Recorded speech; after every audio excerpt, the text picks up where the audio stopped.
at John A. Matthews 2 on Twitter. Really excited about our show today. We're discussing a federal jobs guarantee, what that means, who it would help, and how we get there. The last time we experienced an economic crisis and unemployment like this was during the Great Depression.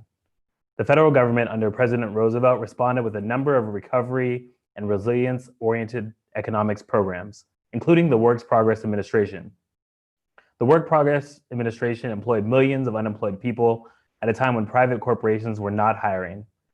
Today, Congress has only passed one stimulus package despite unemployment staying historically high, and with millions of people at risk of losing their homes in the middle of a deadly pandemic.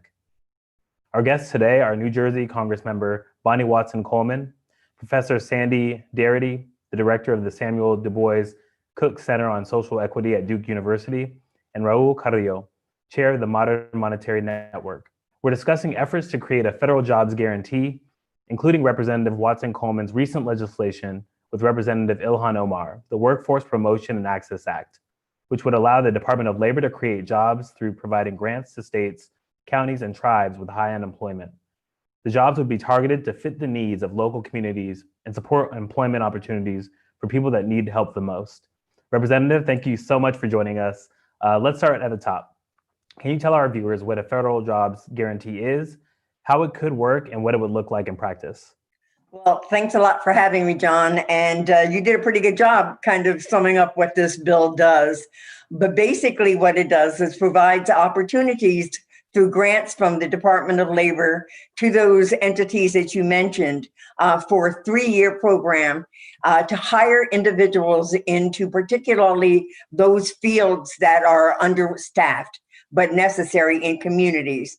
The importance of this jobs guarantee bill is that an individual who participates, anyone over the age of 18 years old looking for a job, it would pay at least $15 an hour, and it would include the kinds of paid leave, sick leave, and benefits that contribute to a healthy work experience and therefore a healthy community.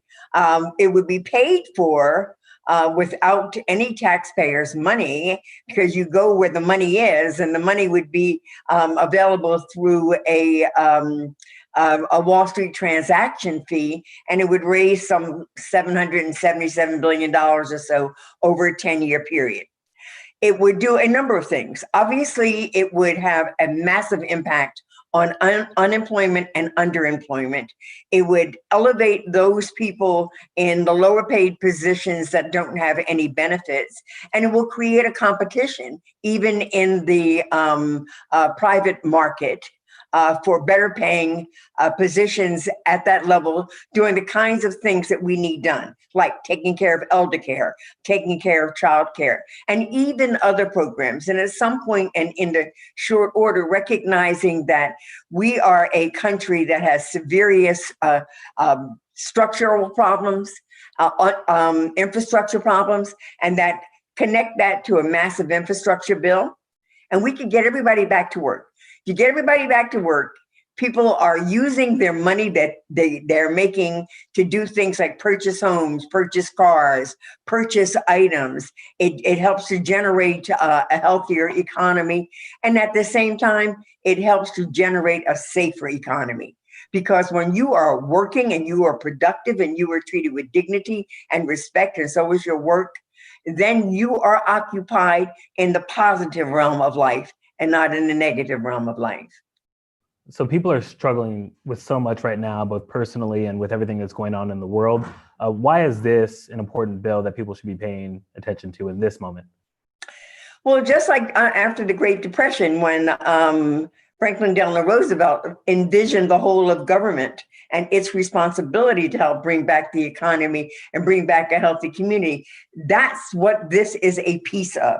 It isn't the only piece of, but until we're really ready to attack the fundamental issues of poverty and elevating people, and therefore giving people money in their pockets so they can spend in the economy. As the economy grows, business opportunities grow, more jobs grow. It's a win-win-win situation all around. And to pay for this sort of short-term approach to what should possibly be a permanent program without relying upon taxpayer dollars.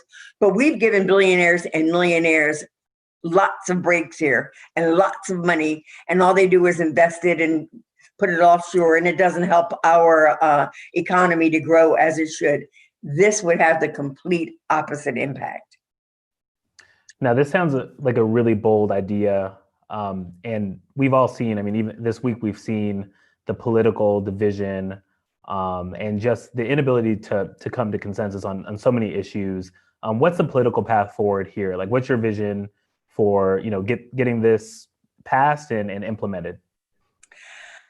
So I know that things don't happen that quickly all the time. And so I'm very much looking forward to a House of Representatives that even now, if the bill is brought up, I think would pass it.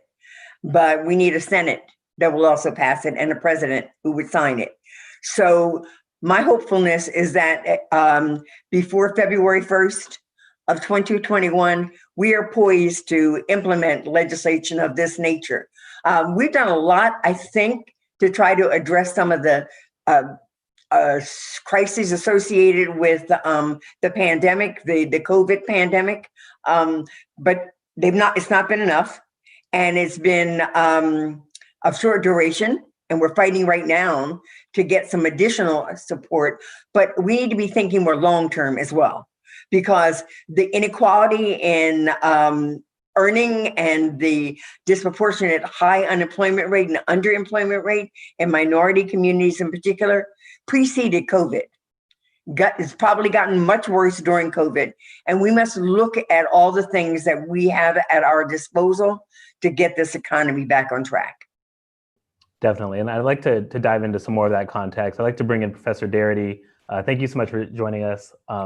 Stepping back from today's crisis, can you tell us about the theoretical reasons for a job guarantee program? And specifically, what does this kind of policy do for the economy, and who does it help?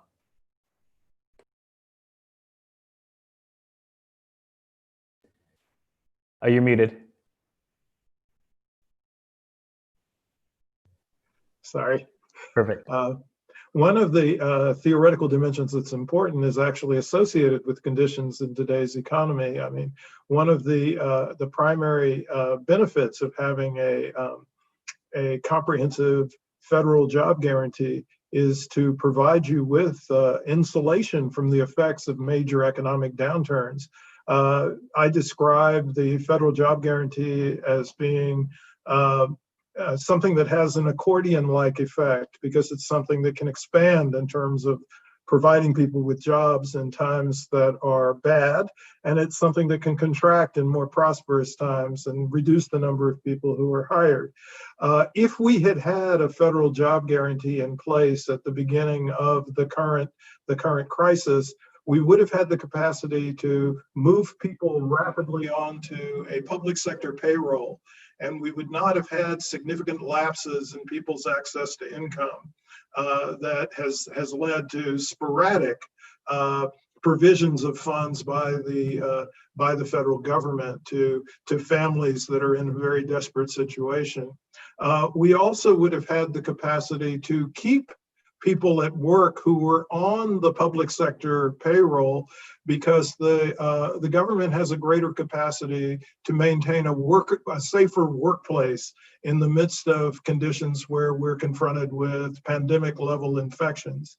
And in addition, those workers who are in categories of jobs that rely heavily upon mass gatherings, entertainers, artists, and the like, whose incomes have collapsed in the present moment, could have been sustained under a federal job guarantee in the same way in which we put artists and entertainers to work under the Works Progress Administration.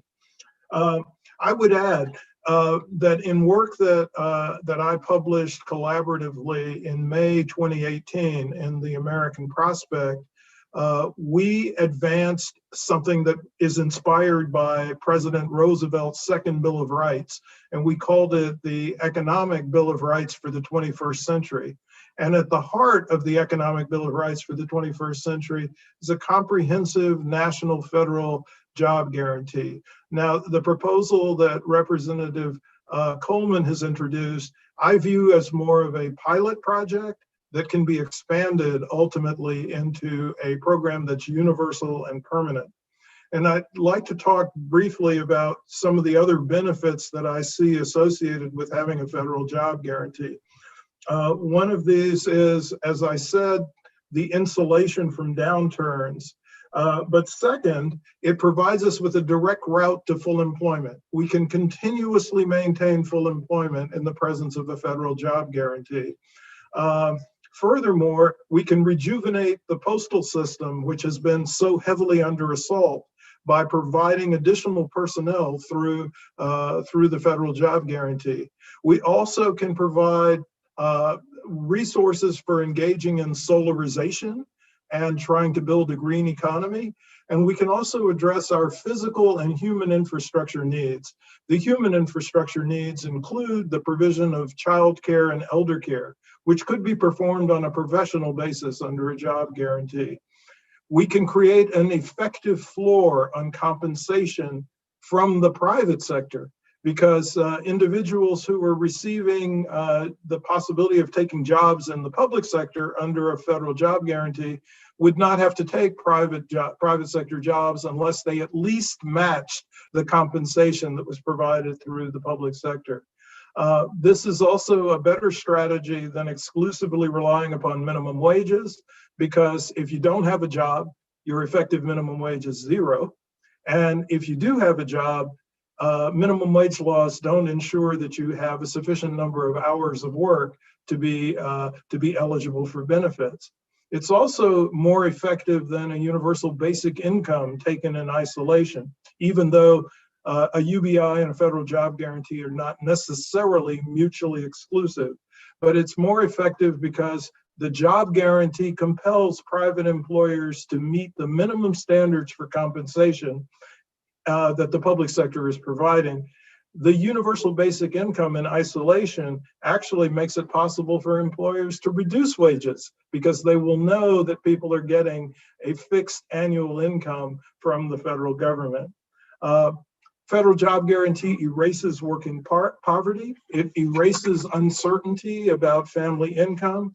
It strengthens unions by eliminating the private employer's threat to unemploy people. And in addition, it ensures employment for marginalized communities. So I'm thinking here, for example, about returning veterans who have difficulty finding employment. I'm thinking about folks who are ex-felons who have completed their sentences who have difficulty finding employment.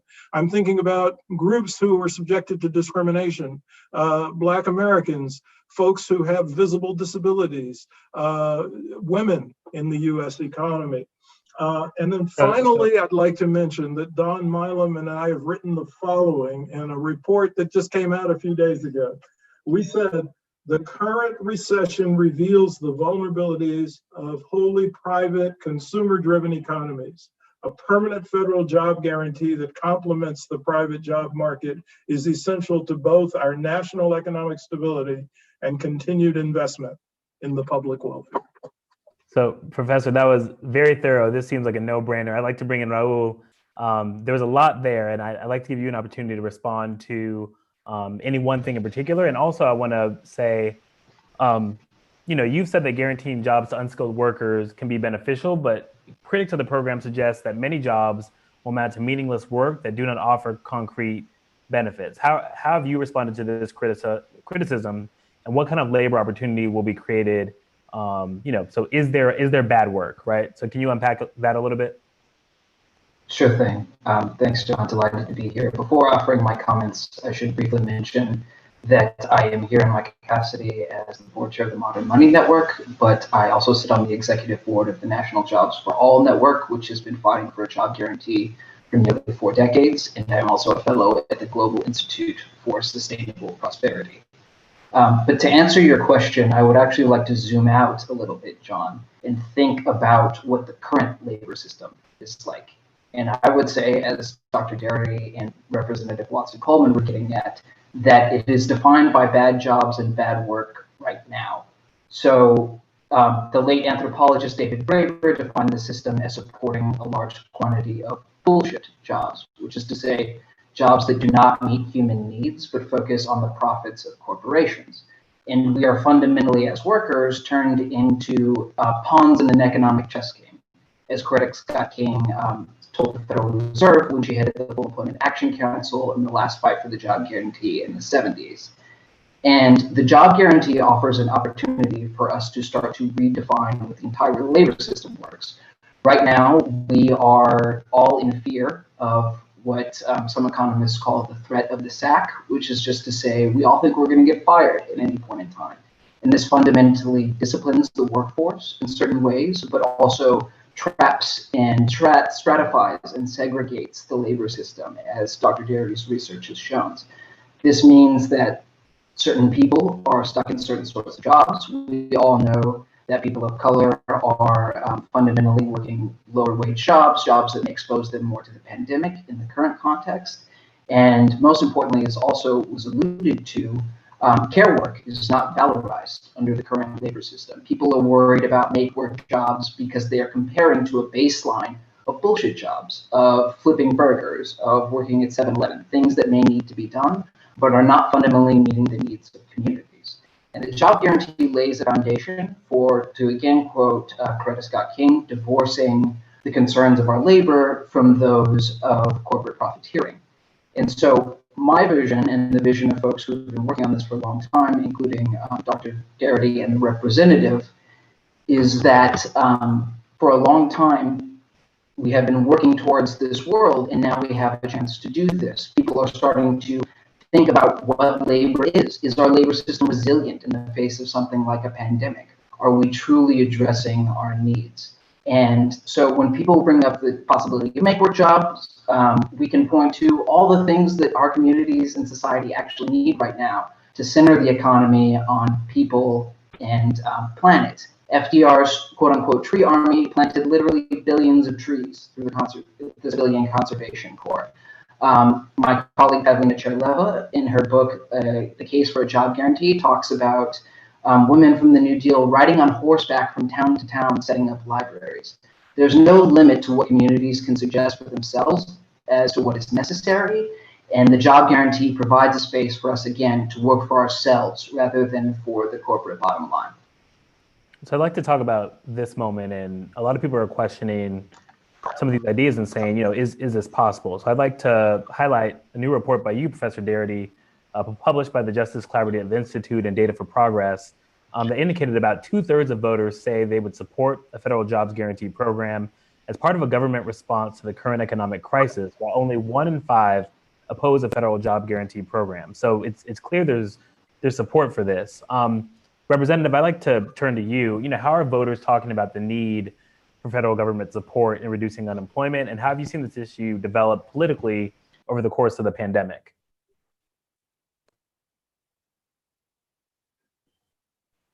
Sorry, Representative, I think you're muted.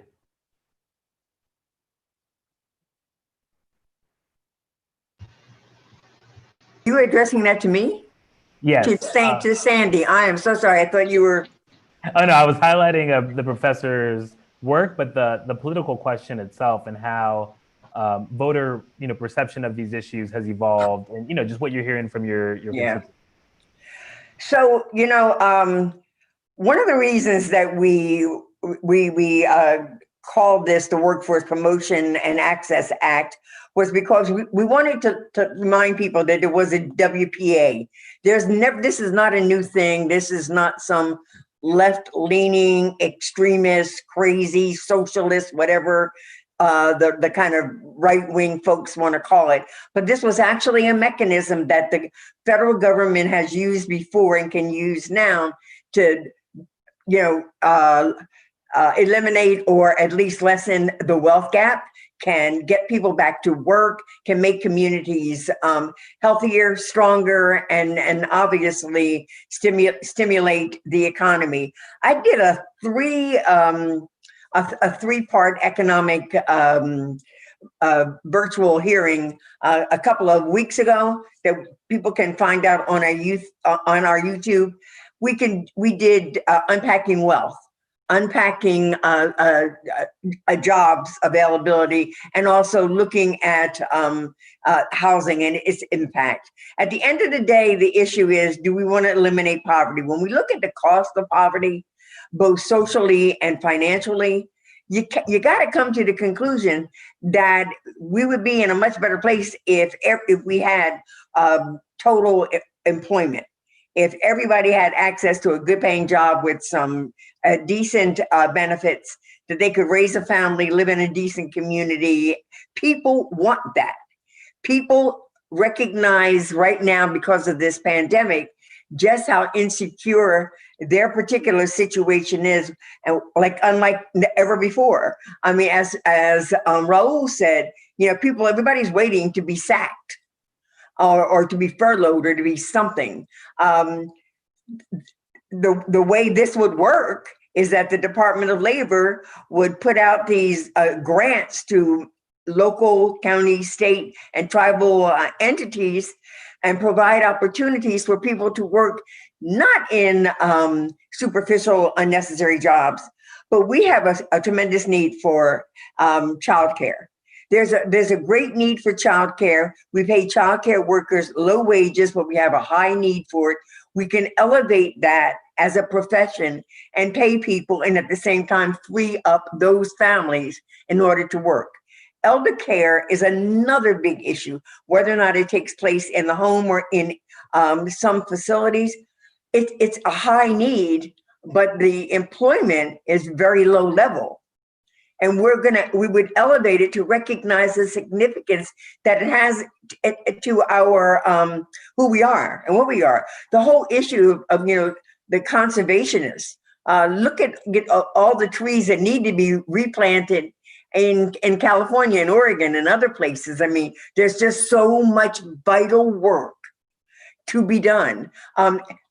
Energy efficiency, making sure that we are working in a smart way, recognizing the impact on our climate, and moving towards a healthier environment. Those positions are not are in some regards understaffed. Those positions, to a great extent, are underpaid, and we could change the dynamics of the haves and the have-nots by implementing something as simple as this. And it pains me that we got to have so much doggone discussion and jump through so many daggone hoops. I almost said a bad word. In order to get attention to these issues, when it's nothing to give billionaires and millionaires tax breaks and tax credits and have major corporations not pay anything. It's just not fair. It's enough is enough. And we need to look at what we need to do to rearrange the inequality that exists and to eliminate the disparities that our communities are facing, not because of who they are or what they're capable of doing, but because of the sort of the structure of both racism, oppression, and needing to have an underclass. Thank you so much for addressing that inequality and talking about the haves and haves not. I'm in Long Beach, California. People are really struggling here, and I think a lot of people can really relate to that. And I want to narrow and really focus on the last thing you said, which is this idea of racism and oppression. Now, Professor Darity, you've talked about the roots of the current racial wealth gap as dating back to slavery, and you said that we need a major redistributive effort or policy program in order to begin closing the racial wealth gap. What is the role of a jobs guarantee program in closing the racial wealth gap?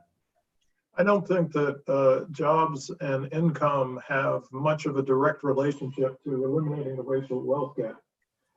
Certainly, they are vital in eliminating poverty and reducing the exposure that people have to the conditions of low income and deprivation.